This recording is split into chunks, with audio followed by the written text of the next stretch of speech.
Travail réalisé par le Bureau d'études de recherche et de consulting international en partenariat avec le groupe d'études sur le Congo de l'Université de New York.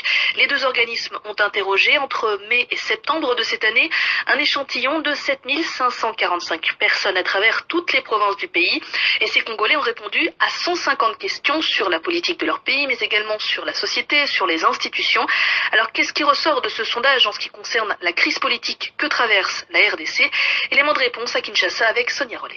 D'abord, l'épineuse question du troisième mandat. 80,4% des personnes sondées refusent toute modification de la Constitution de nature à lever cette limitation. Les trois quarts des Congolais interrogés estiment même que le président Kabila devrait quitter le pouvoir le 19 décembre 2016, à la date initialement prévue par la Constitution.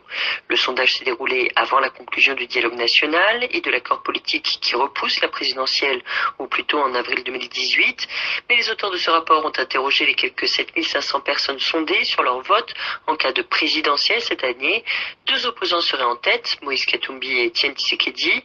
En moyenne, un peu plus d'une personne sondée sur deux dit vouloir voter pour une personnalité qui n'a pas participé au dialogue national, soulignent les auteurs de ce rapport, tout en rappelant qu'il s'agit là d'un sondage effectué sur 5 mois riche en événements qui aurait pu attirer l'attention sur les uns ou sur les autres. Si le président Kabila pouvait être candidat pour un troisième mandat en 2016, il serait de loin dans son camp, au sein de l'actuelle majorité, le candidat le plus populaire.